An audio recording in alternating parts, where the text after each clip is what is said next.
एक सपना था सरकारी नौकरी का, एक उम्मीद थी ईमानदार सिस्टम की। उन पर लाठीचार्ज किया गया, लोकतंत्र की सरेआम हत्या की गई, धज्जियां उड़ाई गई। लेकिन आज उस सिस्टम ने उन्हीं सपनों को कुचल दिया। दरअसल 24 जुलाई से 1 अगस्त तक चल रही थी SSC selection post phase 13 exam.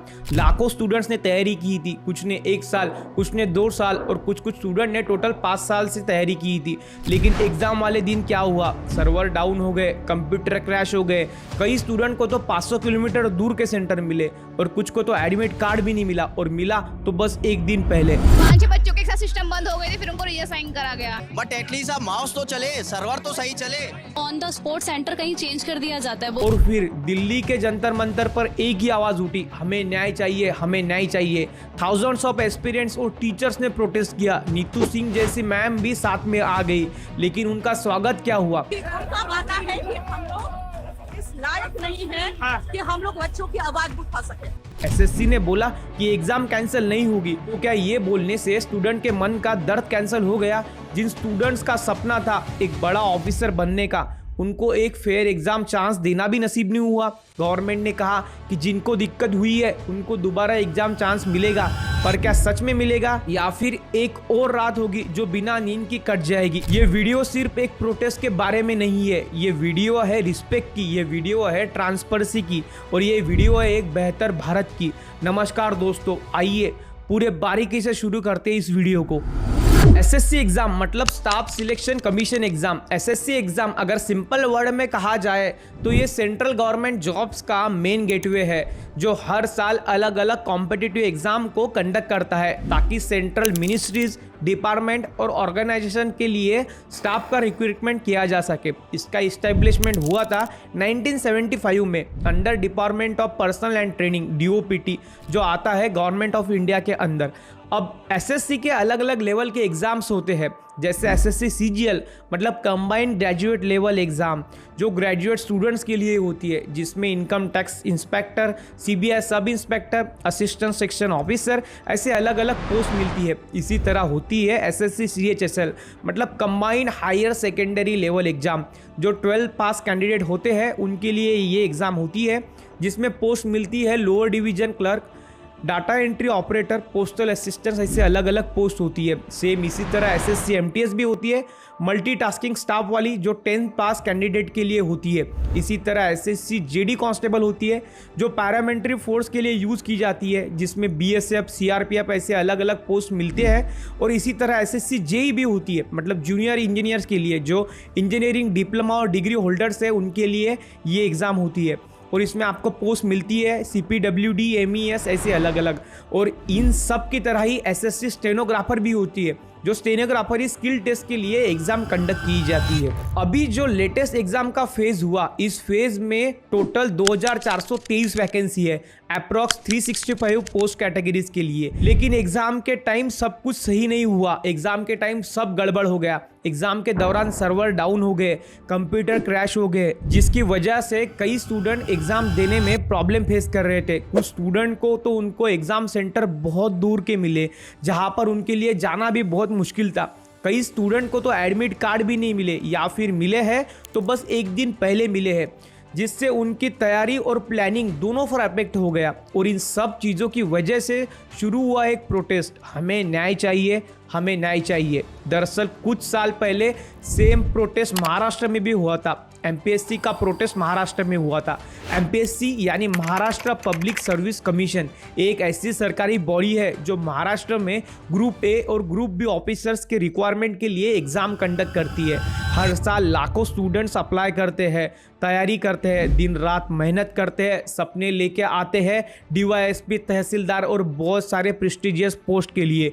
लेकिन 2021 में सडनली एमपीएससी ने बोला कि एग्जाम का पैटर्न चेंज होगा। अब पुराना पैटर्न था ऑब्जेक्टिव बेस मतलब एमसीक्यू बेस, और नया पैटर्न शुरू होने वाला था डिस्क्रिप्टिव बेस मतलब राइटिंग बेस, जो यूपीएससी में होता है। लेकिन दिक्कत ये हुई कि स्टूडेंट्स ने 2-3 साल तक ओल्ड पैटर्न के हिसाब से प्रिपरेशन किया था, और सडनली एमपीएससी ने बोला कि 2023 से नया पैटर्न लागू होगा। स्टूडेंट ने बोला कि ऐसा कैसे, हमें थोड़ा टाइम तो दो, 2025 से पैटर्न बदलो, ताकि तब तक हमें पुराने पैटर्न के हिसाब से एग्ज़ाम देने दो।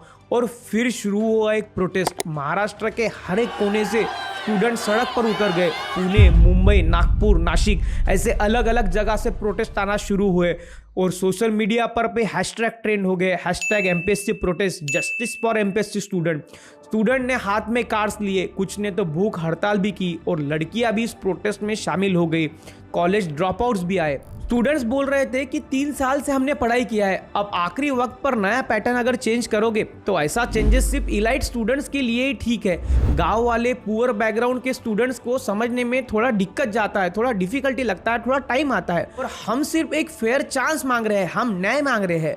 और इसी साल 2025 में विधानसभा सेशन जब चल रहा था तो उसी समय स्टूडेंट्स का प्रोटेस्ट भी चल रहा था और एक एक्टिव पॉलिटिशियन के तौर पर रोहित पवार और सुप्रिया सुळे ने इसमें इंटरफेयर किया और इसी मुद्दे को हाईलाइट किया। 2 वीक के बाद स्टूडेंट को बताया गया कि अब हम राज्य सेवा एग्जाम के लिए तो कुछ नहीं कर सकते, पर ग्रुप बी और ग्रुप सी की जो एग्जाम है उसमें हम तुम्हारी एज लिमिट बढ़ा सकते हैं। अगर शॉर्ट में देखा जाए तो यहाँ बार्गेनिंग हुई है। सेम इसी तरह की बार्गेनिंग महात्मा गांधी करते थे ब्रिटिशर्स के समय, जब 1970 में अहमदाबाद का मिल स्ट्राइक हुआ था और वर्कर लोग कह रहे थे कि अभी हमें फुल पेमेंट दो, लेकिन ब्रिटिशर्स का कहना था कि हम आपको फुल पेमेंट कैसे देंगे, आपने कभी काम ही नहीं किया तो आपको फुल पेमेंट कैसे देंगे। लेकिन गांधी जी के इंटरफेयर की वजह से उन्होंने ये कहा कि हम फुल पेमेंट तो नहीं दे सकते हैं, लेकिन हम आधी पेमेंट दे सकते हैं, 35% जो हमने इमरजेंसी के लिए रखा था। कुछ ऐसा ही सेम बार्गेनिंग यहाँ भी किया गया है एमपीएससी के वक्त। ग्रुप बी और ग्रुप सी के एग्जाम जिनका ये आखिरी साल एग्जाम देने का था उनको 1 साल बढ़ाया गया। इसका मतलब है कि मैक्सिमम एज लिमिट थी 38 साल और अब नई एज लिमिट डाल दी गई है 39 ईयर। सेम एसएससी वाले स्टूडेंट्स और टीचर जितना ह्यूज लेवल पर प्रोटेस्ट कर रहे हैं और पॉलिटिशियन लोग सीरियसली उस बात को नहीं ले रहे हैं। कोई न्यूज कवरेज भी नहीं किया जा रहा है क्योंकि स्टूडेंट्स के हड़ताल में कैसी टीआरपी मिलेगी। हमें भूलना नहीं चाहिए ये न्यूज़ वाले ही है जिन्होंने टीआरपी के चक्कर में 26/11 टेररिस्ट अटैक के वक्त लाइव कवरेज दिखाकर हमारे देश का कितना बड़ा नुकसान किया था। पार्लियामेंट में तो इसके बारे में कोई बात भी नहीं करता, ना गवर्नमेंट से आवाज़ आती है ना कोई अपोजिशन पार्टी की ओर से। अब एसएससी में मेन दिक्कत ये हुई है कि इसके पहले जो वेंडर था वो टीसीएस था, मतलब टाटा ग्रुप, काफ़ी जाना माना ग्रुप है इंडिया में। लेकिन एग्ज़ाम के वक्त कुछ सीरियस प्रॉब्लम आ रही थी। हर साल एग्ज़ाम के टाइम पर server down, login issue, slow system, ये सब कुछ कॉमन हो गया था। स्टूडेंट को एग्ज़ाम देने में दिक्कत होती थी और एसएससी की इमेज भी इससे ख़राब हो रही थी। इसलिए इस साल एसएससी ने वेंडर चेंज किया। टीसीएस से एडुकेटी करियर टेक्नोलॉजीज को नया वेंडर एसएससी ने चूज़ किया। एडुकेटी करियर टेक्नोलॉजीज के ओनर है रामचंद्र धीरेन्द्र, जो कंपनी के फाउंडर और मैनेजिंग डायरेक्टर भी है। उनके पास 38 साल का मल्टी फंक्शनल एक्सपीरियंस है और उन्होंने इस कंपनी को स्टार्ट किया है। अब स्टूडेंट का कहना है कि एडुकेटी ने एग्ज़ाम प्रॉपर इथिकल वे में कंडक्ट नहीं किया है, मतलब जैसे एग्ज़ाम कंडक्ट होनी चाहिए वैसे। बहुत से ऐसे वीडियोस वायरल हुए हैं कि जिनमें वहाँ के स्टाफ लोकल रैंडम लड़के ही है। जब कोई कैंडिडेट की स्क्रीनिंग होती है और चेकिंग होती है तो उस समय सब कुछ डिजिटल चीज़ें चेक की जाती है, या फिर मैटर रिलेटेड कुछ भी चीज़ें हो सब कुछ चेक की जाती है और चेकिंग होने के बाद ही कैंडिडेट को अंदर जाने के लिए मिलता है। तो ये प्रोसेस एडुकेटी ने ठीक से फॉलो नहीं किया है। 1-2 जगह नहीं, बहुत सारे अलग अलग कॉलेजेस में ये प्रोसेस ठीक से फॉलो नहीं हुए है। इतना ही नहीं, जो स्टाफ एग्जाम हॉल के अंदर रहते हैं उनके लिए एक अलग गाइडलाइन होती है, वो लोग अंदर मोबाइल यूज़ नहीं कर सकते हैं। लेकिन कुछ ऐसे वीडियोस वायरल हुए हैं कि जहां वहां के स्टाफ लॉगिंग कर रहे थे एग्जाम हॉल के दौरान। सोचो जिस एग्जाम हॉल में ये सब चल रहा होगा तो वहां का माहौल कैसा होगा। एडुकेटी ने एग्जाम को कंडक्ट करवाया है पर प्रॉपर डिसिप्लिन में एग्जाम को कंडक्ट नहीं करवाया है। अब ऐसा नहीं है कि इसके पहले एडुकेटी ने एग्जाम नहीं कंडक्ट करवाया है, इसके पहले भी महाराष्ट्र के एग्जाम, कुछ एमपी के एग्जाम्स, कुछ एमपी पुलिस के एग्जाम्स भी कंडक्ट करवाई है। लेकिन ये कंपनी इसके पहले ब्लैकलिस्टेड हुई थी इस माल प्रैक्टिसेस की वजह, इन्हीं सारी स्कैम की वजह से। अब असली सवाल तो यहाँ से शुरू होता है कि एसएससी जैसी बड़ी लेवल की एग्ज़ाम, मतलब नेशनल लेवल की एग्ज़ाम को कंडक्ट करने के लिए एडुकेटी को परमिट कैसे मिला। अब इतना सब कुछ होने के बाद भी एसएससी कमीशन के कुछ ऑफिसर्स जो एग्जाम बॉडी में वगैरह रहते हैं उनकी तरफ से जैसा चाहिए वैसे पॉजिटिव रिस्पांस स्टूडेंट्स को नहीं आ रहा है। कुछ का तो कहना है कि ऐसा कभी ना कभी कहीं ना कहीं हो ही जाता है। अब आप लोग ही बताओ, क्या ये ऐसे रिस्पॉन्सेस आना सही है या फिर ये एक प्रॉपर अकाउंटेबिलिटी की यहाँ ज़रूरत है। जब एसएससी की एग्ज़ाम कंडक्ट होती है या फिर कोई भी बड़े लेवल की एग्ज़ाम होती है तो उसमें बहुत सारे स्टूडेंट्स अपीयर होते हैं, तो उस समय एग्ज़ाम को अलग अलग शिफ्ट में कंडक्ट किए जाते हैं। एग्जाम्पल के तौर पर मान लेते हैं कि एक दिन में 3 शिफ्ट हुई है और दूसरे दिन 3 और तीसरे दिन 3, टोटल 9 शिफ्ट हुई है।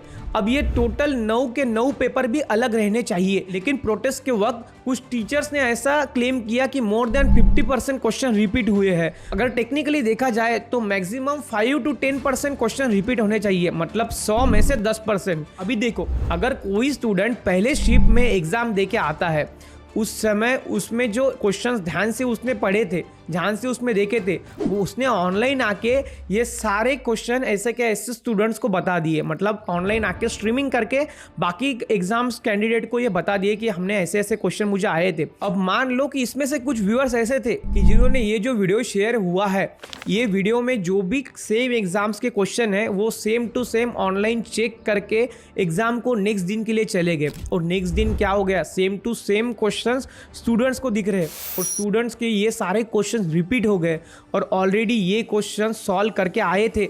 अब यहाँ पे कोई कंपटीशन और हार्डवर्क नाम की कोई चीज़ बची है क्या? इस बात को आपको समझना चाहिए।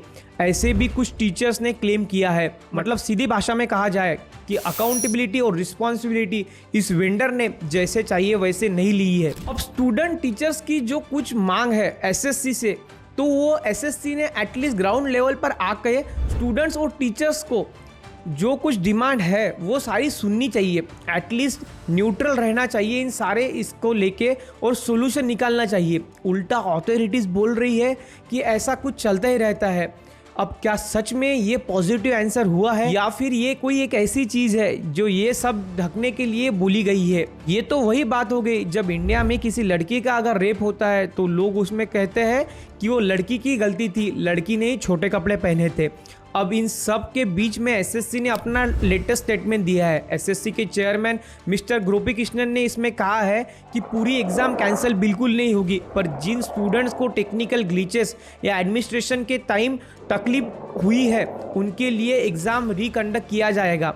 सरकार की तरफ से मिनिस्टर डॉक्टर जितेंद्र सिंह ने भी अश्योरेंस दिया है कि जितने स्टूडेंट्स को सच में इशू हुआ है उनके लिए दोबारा एग्जाम होगा। सर की चैलेंज करने पर 100 रुपये फीस थी, अगर स्टूडेंट सही आंसर निकालते हैं तो उनको पैसे वापस मिले जाएंगे। एग्जाम के गवर्नेंस सिस्टम को इम्प्रूव किया जा रहा है। प्रोटेस्ट और स्टूडेंट्स की प्रॉब्लम हाई लेवल पर सुनी जा रही है और एक हफ्ते में रिफॉर्म्स पर डिसीजन लिया जाएगा। एसएससी ने भी बोला है कि ज्यादातर एग्जाम जैसे हुए हैं वैसे वैलिड रहेंगे, सिर्फ अप्रोक्सीमेटली 2500 स्टूडेंट्स के लिए ही एग्जाम रीटेस्ट कहा जाएगा जिनको प्रॉब्लम फेस हुआ है। अभी भी स्टूडेंट्स और टीचर्स धीरे धीरे सारे सिटीज में प्रोटेस्ट कर रहे हैं और डिमांड कर रहे हैं कि ये पूरा प्रोसेस ट्रांसपेरेंट हो और एग्जाम अथॉरिटीज फेयर हो। दोस्तों, मैं आप सबसे यही कहना चाहूंगा कि अगर आपके साथ ऐसा कुछ हुआ है, ऐसा कुछ गलत हुआ है, तकलीफ हुई है, तो नाराज़ होकर बस बैठना नहीं है। ये ज़िंदगी की एक पड़ाव है, एक इम्तिहान है। मुझे पता है कि आप सबके सपने इतने बड़े हैं कि उनके लिए आपको हार नहीं माननी चाहिए।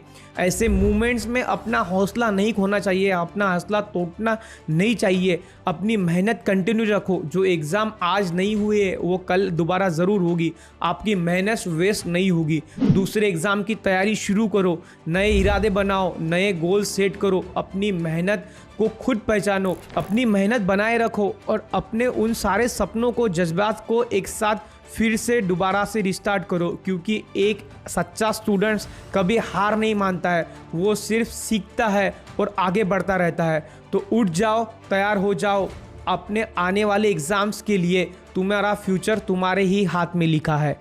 जय हिंद।